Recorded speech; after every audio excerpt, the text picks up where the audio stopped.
Hello, I'm Waqar Rizvi, and this is Scope. Welcome to today's show. We're going to start off in the U.S., where a majority of voters have said that they believe that the U.S. political system only works for insiders with money and power. That's according to a new Hill-Harris X poll. 57% specifically of registered voters said that the country's political system only works for the elite, while 32% said it works for everyone.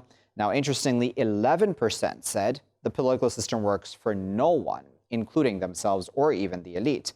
There is, of course, a breakdown in all of this as well, which is important to note. One of the also important things to note here is that this poll was conducted between March the 22nd and 23rd. This was right after that stimulus package was announced in the wake of this coronavirus pandemic, which the U.S., as is the rest of the world, is going through as well.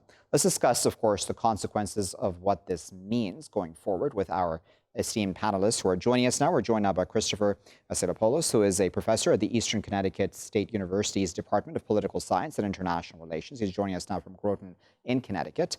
And we're also joined from Washington, D.C. by John Kenneth White, who is a professor of politics at the Catholic University of America. John and Christopher, thank you both for your time this morning.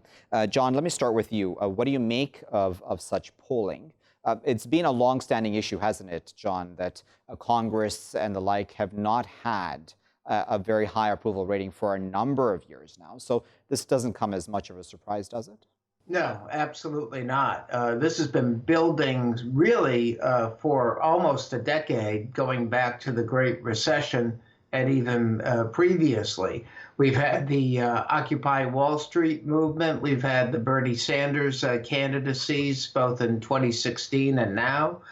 We have a great deal of public skepticism about the ability of our institutions essentially to cope. And it's interesting because the election of Donald Trump in some ways was a manifestation of this dissatisfaction, since his base was in rural, more have-not America, those left behind America. And I think it's fair to say that 4 years later, at least his ability to deliver to that section of the country, even as he retains a loyal base of support, has been very problematic. And let me just add one other quick point. The $2 trillion that Congress passed is important, but it has to be managed. And if it is not managed effectively, then the polling results that you cited are only going to get worse. Okay.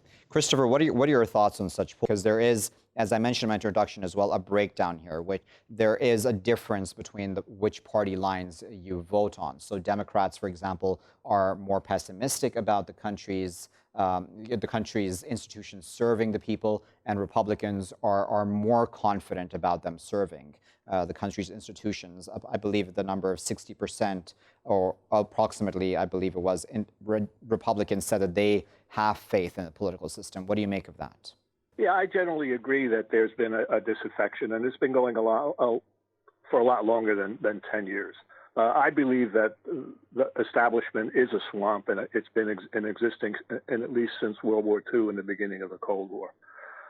So there have been populist movements from the left and populist movements from the right, and I think Trump reflected a kind of populist movement from the right. Now, the question is he going to be able to do more than appeal to a populist base? And in terms of policies, I think his policies have been remarkably successful. The tax cut, the rollback in regulations, these things have gotten the economy on a better footing than it's been in since the 2008 debacle. Can he face the current crisis? Remains to be seen. It's unprecedented. $2 trillion is a lot of money, and I think they're going to be spending another $2 trillion. The question is, can they keep the economy on life support by cash disbursements and by giving employers an incentive to keep people employed even though there's no business? Will this work? Will it work? Will it need more injections? I don't know. I don't think anybody knows. But it seems to me they're doing the best they possibly can in a remarkably uncertain situation. John, one of the interesting things when we look at how U.S. politics functions is the fact that corporations are given so much weight, right? So when we're talking about the stimulus package specifically, the criticism of it has been that it gives too much relief to corporations versus the American worker on an individual basis, for example. And the argument's always been of, for lack of better words, trickle-down economics, right? Where you would have then investors and the others being supported so that they then give jobs to the rest of the population. What are your thoughts on that?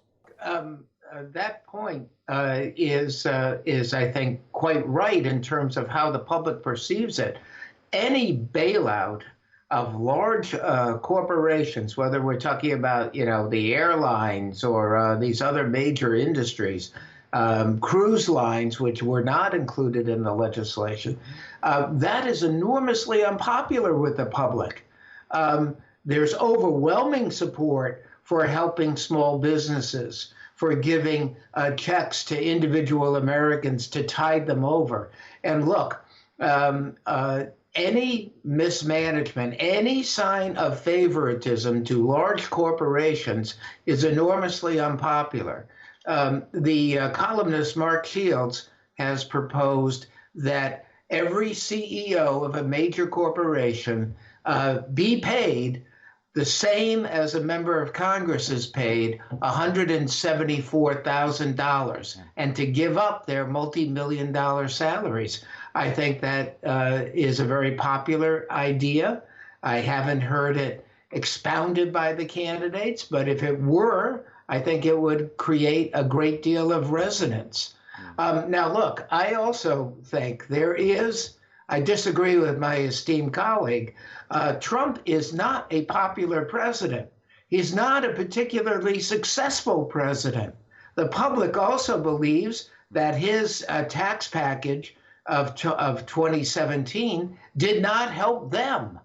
That instead it helped those major corporations. So come the fall, that's not something that he can run on very successfully. All right, let me add another voice to this conversation. Also joined by Shai Franklin, who is a political analyst and partner at Gotham Government Relations. He's joining us now from New York. Shai, thank you for your time this morning. What are your thoughts, Shai, firstly on this poll, which doesn't show much confidence on the part of Americans in their own system, working for them versus working for the elite, essentially?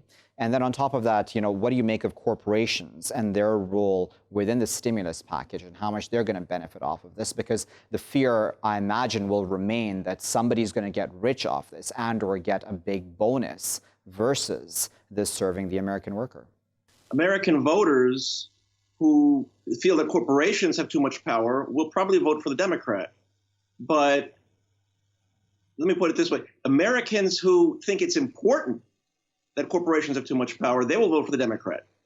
Americans who feel that it's more important to express their sense of identity, let's say as a white Christian male, they will vote for Donald Trump. They will not look at the quantitative data. They will not look at their own pocketbook so much. In a sense, it's selfless on their part because they're voting for what they see as the greater good. The first part of your question, just remind me for a moment. Sure. It's about that poll. It's a poll that came out, right? So 57% of registered voters saying that the country's political system essentially just works for the elite, and 11% saying it actually works for no one at all. So that general message, that general sentiment is what got Donald Trump elected. His mantra was drain the swamp, make America great again. We're going to get more jobs for people.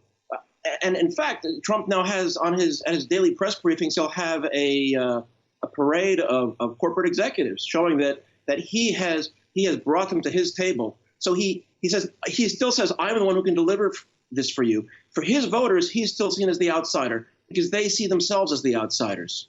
And he plays to that very effectively. So the sentiment that the elite is in control, yes, that's there. But that doesn't mean that people are going to vote for Bernie Sanders or for Joe Biden because of that. No, I think the majority of Americans do disapprove of Donald Trump.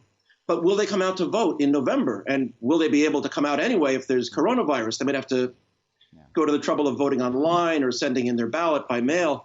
So Trump is still very much in contention for re-election.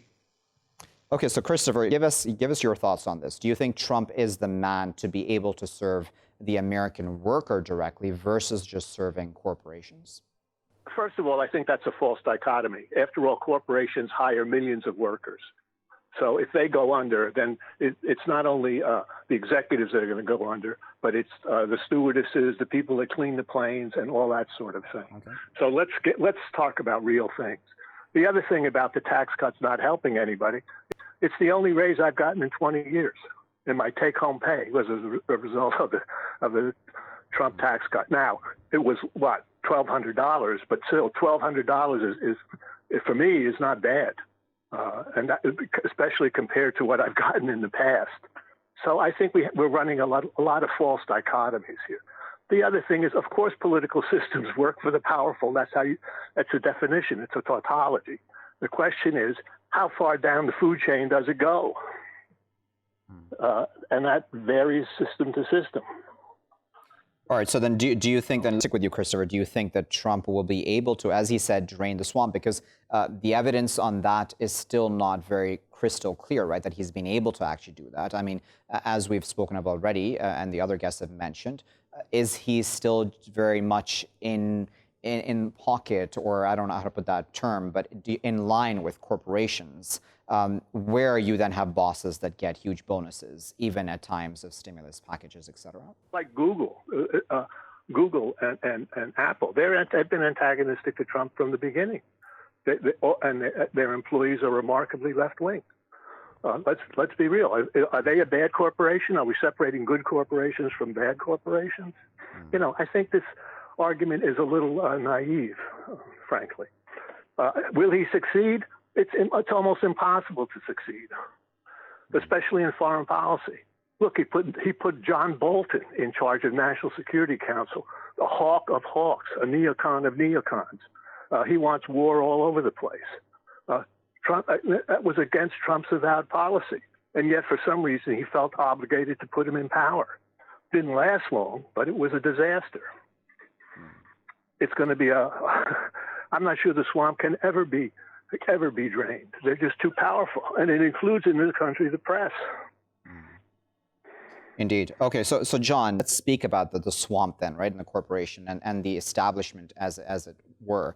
Do you think that there is a possibility that these institutions can be reformed in some way, or is it, as Christopher there has said, which I imagine a lot of us agree with, that a lot of these institutions are just very powerful? How does one mess with that? Well, there's an important book by Professor Levin out in the United States titled "It's Time to Rebuild." And this book talks about, from a conservative standpoint, actually, about rebuilding institutions, not just the institutions of government, but the institutions of our personal life, our families, and so forth. And I think that our institutions, whether it's Congress, the presidency, state governments, and so forth, they are under enormous strain. And for the first time, we're really looking at a very important election when it comes to these institutions, because the question is, who can fortify those institutions, either reform them, make them stronger, because draining the swamp is perfectly fine, but what are you replacing it with? And I think that's a key element in this election. Finally, look, if Trump were so successful, why is he so underwater? Why is his path to re-election so narrow? It's not a vast conspiracy. It's largely because you have Democrats, you have suburban women that have moved to the Democrats, not permanently necessarily, but they want to try them. And you have Trump vastly underwater with independents. He has I'm not saying he can't be reelected, he can, but it's a very, very narrow path. All right, so Shai, the final word here. When we're talking about these institutions, right, do you also believe that they are simply too powerful for Americans' own good, really? And then how does one really touch that? Who has the political will / courage to be able to actually mess with that sort of thing? Yeah, I think the corporate power is sort of a boot sector virus. It's now built in not only into the system, but it's built into the mechanism by which we would replace the system. Not just the Electoral College, but the campaign finance laws that have been changed partly by the conservative Supreme Court, what we call Citizens United. That decision several years ago basically allowed corporations to put unlimited funds into political campaigns. Plus, they can spend money on ads anytime they want. The thing is, though, that corporations have their own corporate interests as a collective, but they also go in on different sides of politics, depending on whether they're the agriculture sector or energy sector, if it's old energy or green energy. So there are differences there. Some are more supportive of Republicans, some are more supportive of Democrats. This insider trading scandal that the senators who apparently made major stock trades on the basis of insider information they got about coronavirus and its impact. But again, in terms of making political change, it depends on which politician can tap into that and say, I'm the one who can fix it.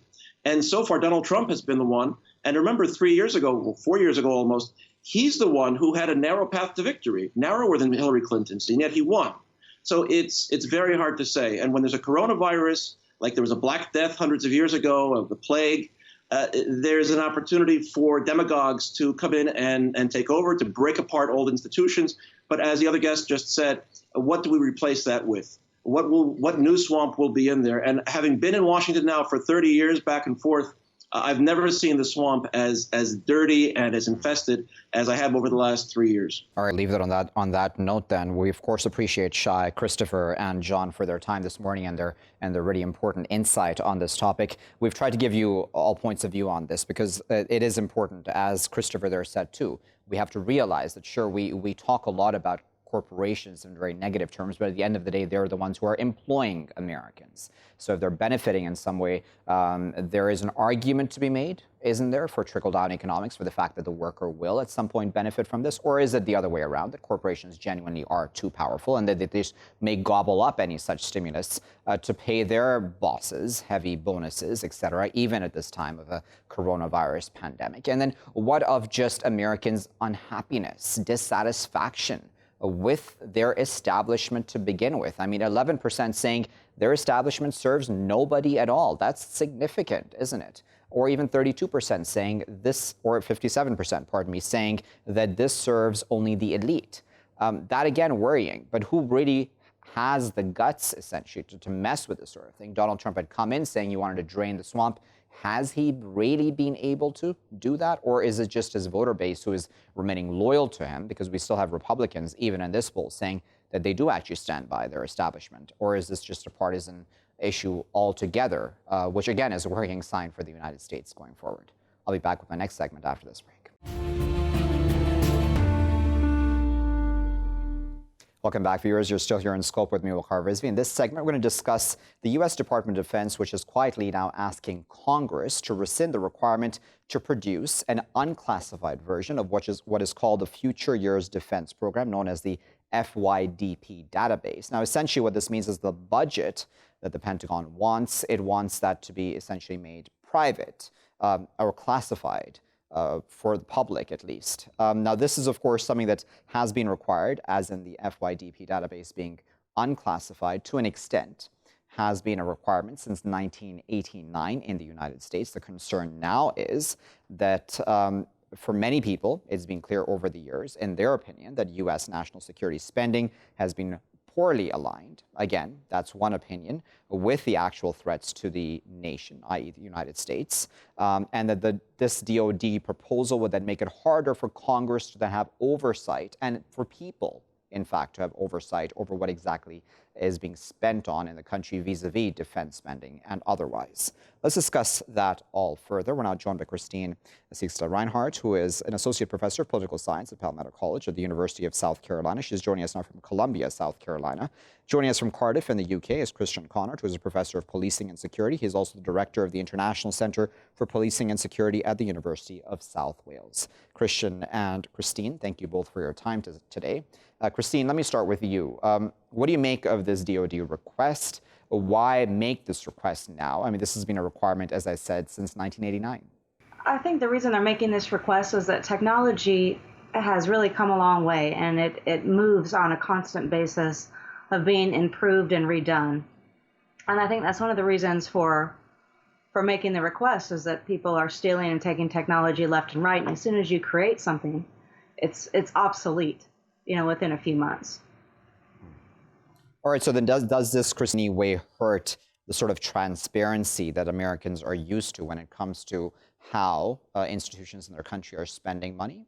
I don't think so necessarily. I do a lot of work on remotely piloted aircraft or drones or unmanned aircraft. There's basically three acronyms for them. And I'm able to find the data on this research and the money on this research that's being spent. And I think a lot of technology, that's what it's going for, is research and development.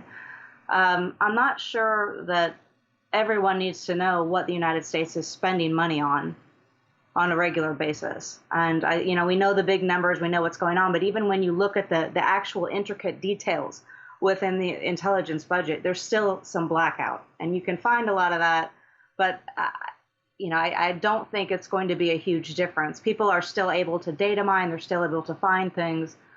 I don't think it's going to change, the research and everything that we see tremendously. Okay, Christian, what are your thoughts on because obviously, as Christine there said, you have to balance out national security with these changing times, certainly. And secondly, you still need to then have that balance out with transparency of sorts, don't you? There's two views here. I mean, on the one hand, of course, Christine is right that people that really want to find out are going to be able to find out. I think in our day and age, it's very difficult to keep that sort of stuff completely secret, especially because budget funding has all sorts of footprints further down the line as well. So people who, like us, are academics, I think, are perfectly able to find out what the United States is spending its money on. But I think the counter-argument here is that, of course, not all people out there are necessarily that well versed in finding information on the internet and so on. And of course, it's a question of individual citizens and whether they're able to trace how their money, if we say, of their taxes is being spent. And I think their sense of transparency is obviously helpful, and in America they've been used to that. I think there's a danger that we might be setting precedents also in the light that obviously President Trump didn't want to publish his own tax returns as one of the only candidates for many, many years. So I think in that case, it's also about the symbolic act of not publishing figures that kind of seem to build a kind of precedence. Indeed, and it comes to politics in some way, doesn't it, Christine? Because again, it's about optics, right? So for many of the public who may be looking at these sorts of abbreviations such as FYDP or otherwise, they may not understand completely the details behind every such abbreviation. But for them, it's just about the optics, and being, information being withheld just sounds bad, doesn't it? Yeah, and that's true. I can completely understand what Christian's saying. I do wonder, though, as the average public person, are they really going in there and looking at, okay, well, 21 billion on munitions, 107 billion on new technology, 31 billion for the Army, all of the things that are put in there. Are they just looking at those big numbers, or are they going in to look at the actual, small components of the budget? What can we actually see? What can we not see? And I think we're not really sure, what the details are going to be until we see it come out.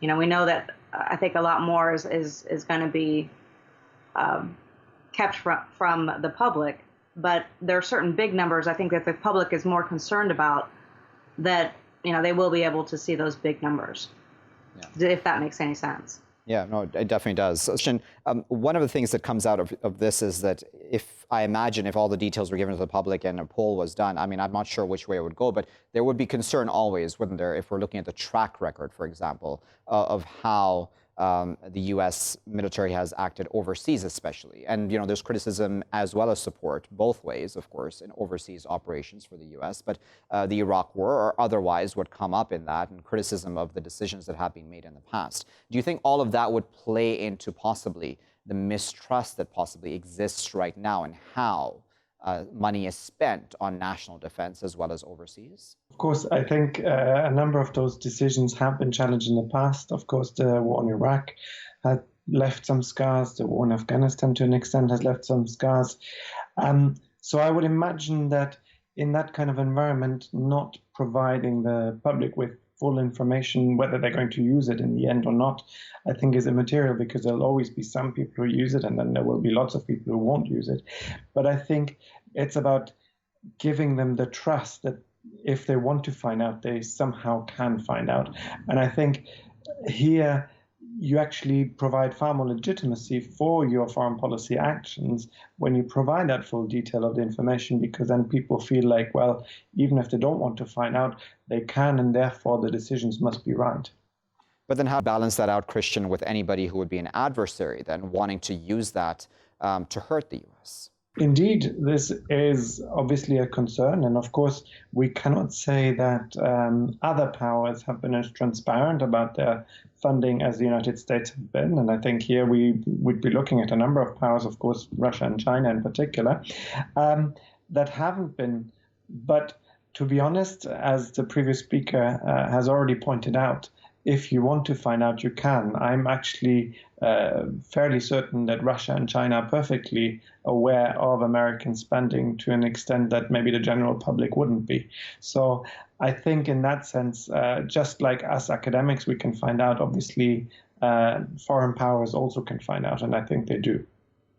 Oh, Christine, let's go back to the American public then, right? Because as I put to Christian there, the track record, going back to the Iraq War, even the use of drones, the criticism of them, especially in the past years about, civilian collateral damage, et cetera, et cetera. I don't want to go into the entire debate of if all of that criticism is legitimate or not, but nevertheless, in parts of the American populace, I imagine that there's still a bit of mistrust, right, in how money is spent vis-a-vis national defense or overseas. How does that play out, do you think, into all of this? I think it depends on what side of the aisle you're sitting on. If you're liberal and you tend to vote Democrat, you have a tremendous amount of distrust in this president, a tremendous amount of dislike. If you're conservative and you vote Republican, you're probably a lot more comfortable with a lot of this being, blacked out and not able to see it. And there's there's a higher need, in the Republican Party, and higher urge for more money being spent on defense than there is than the Democrats. And the Democrats are going to be more concerned about domestic policy.